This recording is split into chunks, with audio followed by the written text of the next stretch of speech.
Hello viewers, शिक्षक विद्यापीठ में आप सभी का स्वागत है। कल जूनियर सुपर टेट का एग्ज़ाम हुआ है और जिन्होंने एग्ज़ाम दिया है वो ये बता सकते हैं कि एग्ज़ाम देखिए यूट्यूब पे एक कॉमन धारा बनी हुई है। जनरली जो भी है वो सब यही कह रहे हैं कि एग्ज़ाम टफ था, एग्ज़ाम टफ था।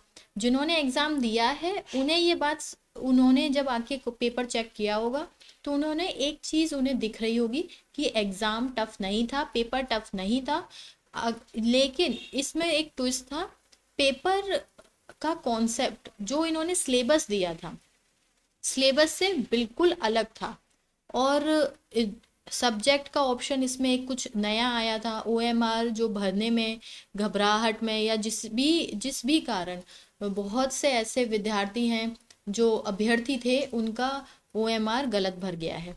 तो अब उनका क्या होगा?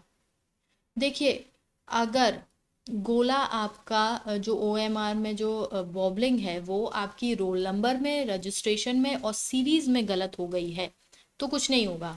कुछ नहीं मतलब कुछ नहीं, अब आप भूल जाइए उस एग्ज़ाम को। एग्ज़ाम तो आपने दे दिया होगा, आपको समझ में आ गया होगा कि कैसा है क्या है। आगे के पेपर की तैयारी कीजिए, अब कुछ नहीं हो सकता है। और अगर आपको ऐसा कुछ लग रहा हो कि आपको अपने जैसे और लोग मिल गए हों, आप सोच रहे हो कोर्ट जाएंगे और कुछ हो पाएगा, कुछ नहीं होगा। पहले भी जा चुके हैं अभ्यर्थी, कुछ नहीं मिला है उन्हें, कभी राहत नहीं मिली।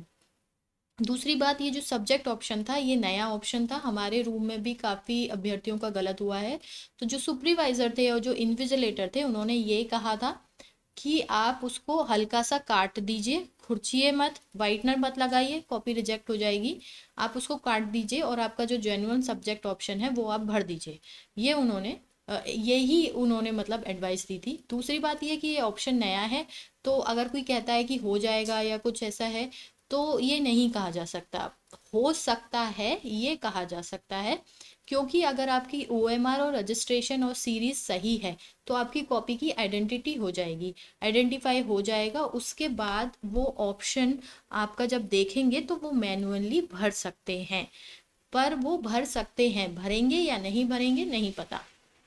दूसरी बात ये कि जो सेंट्रल की जो परीक्षाएं होती हैं उसमें ऐसी भूलों को एक बार को मान लिया जाता है, परंतु स्टेट की जो परीक्षाएं हैं उसमें ऐसा बहुत ही सख्ती बरती जाती है। दूसरी बात ये कि मेरी जो अपनी पर्सनल ऑब्जर्वेशन है, ये लोग एग्जाम सिलेक्शन के लिए नहीं, एलिमिनेशन के लिए लेते हैं।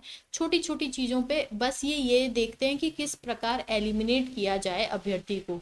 फॉर्म में थोड़ी सी गलती हो गई, एलिमिनेट कर दो।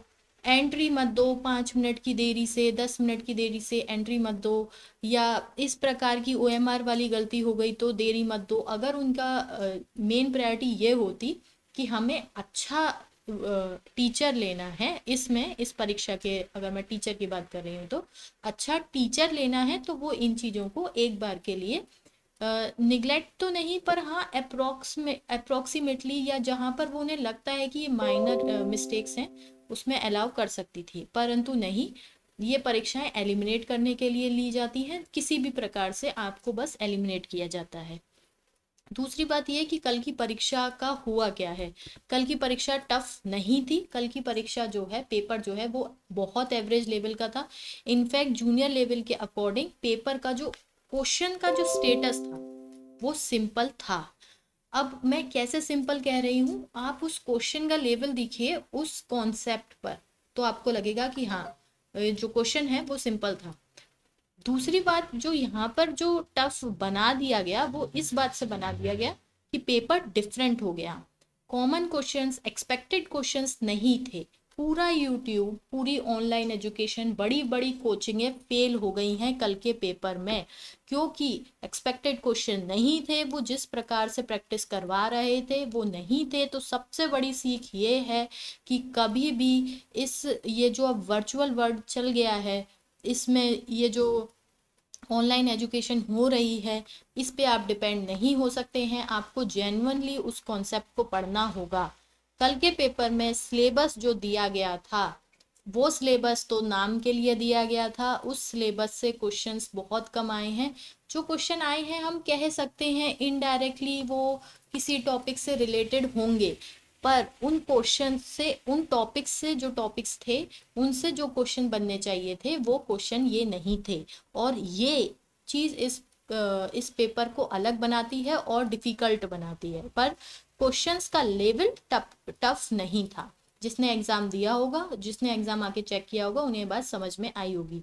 जीएस में भी क्वेश्चंस सिंपल थे, पर बहुत ही जीएस के क्वेश्चन तो टफ और डिफ़िकल्ट होते इस बात से हैं कि कितने कॉमन हैं और कितने कॉमन नहीं हैं क्वेश्चंस।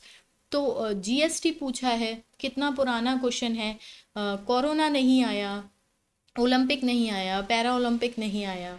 अगर यहाँ का करंट नहीं देना था, मार्च तक का देना था, तो उसमें भी पद्म श्री, पद्म अवार्ड्स आने थे, वो नहीं आए। बहुत ही अलग से अजीब से क्वेश्चंस आए हैं हिस्ट्री में अगर किसी को ऑर्डर पता होगा तभी वो उन क्वेश्चंस को लगा पाएगा। तो यहाँ पर एसएसटी वालों को काफ़ी बहुत ज़्यादा एडवांटेज मिली होगी। दूसरा, जिन्होंने हमारे जो मार्केट में जो क्वेश्चंस पेपर थे, उन पेपर्स में एक चीज़ थी कि एजुकेशन से रिलेटेड टीजीटी पीजीटी से यहाँ तक कि पीसीएस के भी क्वेश्चंस डाले गए थे उस टॉपिक के ऊपर, उस सब्जेक्ट के ऊपर। आपको सब्जेक्ट वाइज क्वेश्चंस मिल जाएंगे, परंतु यहाँ पर बात ये थी कि टफ करके हम फिज़िक्स कर रहे हैं, हम मैकेनिक्स कर रहे हैं, हम जो फ्रिक्शन लॉ है, लॉज ऑफ मोशंस हैं, उस पर क्वेश्चंस कर रहे हैं, और क्वेश्चंस फिज़िक्स से ऐसे आए हैं बिल्कुल ही अजीब, बहुत ही ज़्यादा टॉपिक से अलग क्वेश्चंस आए हैं।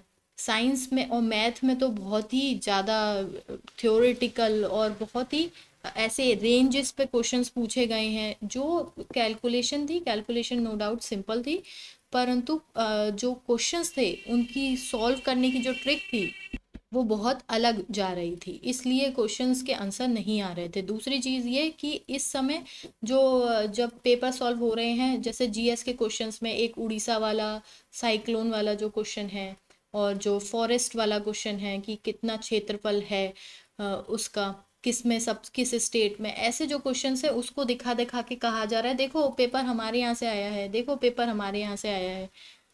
ऐसे तो बुक वाले खड़े हो जाएंगे, सारी जितने भी मैगजीन्स हैं वो खड़ी हो जाएंगी कि यूथ वाला कहने लगेगा हाँ देखो पेपर हमारे यहाँ से आया है।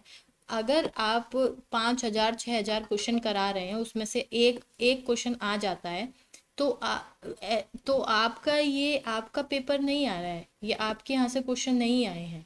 क्वेश्चन अब आगे की स्ट्रेटेजी आप इन पे बेस्ड होके ना बनाएं। अब आगे की स्ट्रेटेजी में एक चीज़ बहुत ज़्यादा इम्पोर्टेंट है, वो है प्रैक्टिस। हमारे जो रूम में जो एक अभ्यर्थी थे वो बता रहे थे कि इसमें कुछ क्वेश्चंस एसएससी से आए हैं, तो जिन्होंने एसएससी का एग्ज़ाम दिया होगा उनको हेल्प मिलेगी।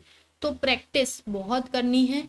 जो अब भर्ती आनी है प्राइमरी वाली, कहा जा रहा है आनी है या नहीं आनी है, एक क्वेश्चन एक इंडिविजुअल वीडियो उस पर भी आने वाला है पूरी संभावना के साथ, और बिल्कुल जेन्युइन बातें हैं।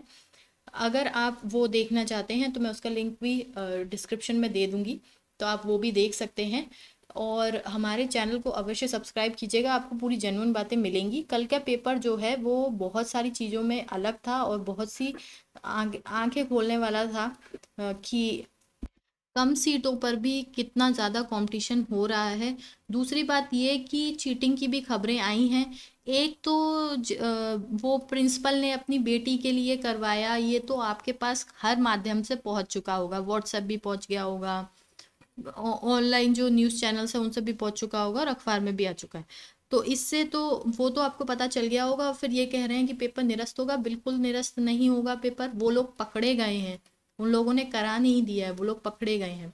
कुछ खबरें आ रही हैं हिंदी के लिए और एसएसटी के लिए कि उसका पेपर हुआ है आउट, कितना सत्य है नहीं पता, पर अगर हुआ है तो उसकी कट ऑफ हाई जाएगी। और एसएसटी और हिंदी की वैसे भी बोला जा रहा है कि कट ऑफ हाई जाएगी। मैथ साइंस में 105 से ऊपर आपके हैं तो हो जाएगा। ये मैं कम बता रही हूँ, पर देख लेना 105 से जिसके ऊपर है वो 100% मान ले कि उसका हो जाएगा। अब आगे प्राइमरी के लिए आप जुट जाइए, किसी पर डिपेंड ना रहें, अपना खुद का करें। दूसरी चीज़ प्रैक्टिस जरूर करें, प्रैक्टिस से ही क्वेश्चंस जितना आंखों के सामने से जाता है और जब वो पेपर में मैच करता है तो कॉन्फिडेंस आता है, और जब आप उसका आंसर लगा देते तो आपको लगता है कि हाँ चलो ये तो हमारा सही हो गया। दूसरी एक और चीज़ है वो है कंसिस्टेंसी। आपको सिलेबस पूरा नहीं भी आ रहा है तो चल जाएगा, पर जितना आ रहा है वो अच्छे से आना चाहिए, डीप से आना चाहिए। उस टॉपिक को आप अच्छे से कीजिए, अगर आपने वो टॉपिक अच्छे से किया होगा तो आप क्वेश्चन कर लेंगे। आप हमारे साथ अंत तक बने रहे, इसके लिए बहुत बहुत धन्यवाद। आपका दिन शुभ हो।